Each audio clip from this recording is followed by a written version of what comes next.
Brazil ভক্তরা কান পেতে শুনুন, রাউন্ড অফ 32-এ নেইমারদের সামনে নেদারল্যান্ডস, জাপান কিংবা জার্মানির মতো কঠিন প্রতিপক্ষ। ব্রাজিল স্কটল্যান্ডকে হারালে তাদের সম্ভাব্য প্রতিপক্ষ হতে পারে জাপান, ড্র করলে সামনে আসতে পারে নেদারল্যান্ডস, আর যদি হেরে যায় তাহলে নকআউট পর্বে ব্রাজিলের জন্য অপেক্ষা করতে পারে জার্মানির মতো শক্তিশালী প্রতিপক্ষ।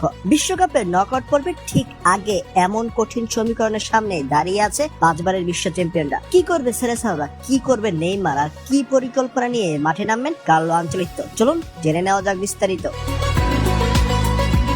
গ্রুপ পর্বের 2 ম্যাচ শেষে ব্রাজিলের সংগ্রহ 4 পয়েন্ট। প্রথম ম্যাচে মরক্কোর সাথে ড্র করার পর দ্বিতীয় ম্যাচে হাইতিকে হারিয়ে ঘুরে দাঁড়িয়েছে তারা। তবে স্কটল্যান্ডের বিপক্ষে শেষ ম্যাচের আগে এখনো নিশ্চিত হয়নি যাদের গ্রুপ অবস্থান, তাই শেষ ম্যাচের ফলই অনেকটা ঠিক করে দেবে নকআউটে ব্রাজিলের পর কতটা সহজ বা কঠিন হবে।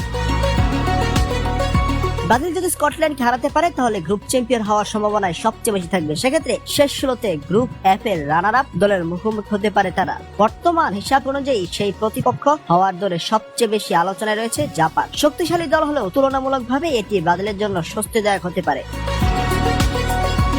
অন্যদিকে স্কটল্যান্ড ম্যাচ ড্র হলে সমীকরণ জটিল হয়ে যেতে পারে। মরক্কোর ফলাফলের উপর নির্ভর করে ব্রাজিল 2 নম্বরে যেতে পারে। সেক্ষেত্রে সামনে চলে আসতে পারে ইউরোপের অন্যতম শক্তিশালী দল নেদারল্যান্ডস। দুর্দান্ত ফর্মে থাকা ডাচদের বিপক্ষে ম্যাচ মানে শুরু থেকে বড় পরীক্ষা। তবে সবচেয়ে কঠিন পরিস্থিতি তৈরি হতে পারে স্কটল্যান্ডের বিপক্ষে হারলে। স্কটল্যান্ডের কাছে পরাজয় ব্রাজিলকে এমন এক ব্র্যাকেটে ঠেলে দিতে পারে যেখানে জার্মানির সঙ্গে রাউন্ড অফ 32-এ মুখোমুখি হওয়ার সম্ভাবনা তৈরি হবে। বিশ্বকাপের নকআউটে জার্মানির নামই যথেষ্ট চাপ তৈরি করার জন্য।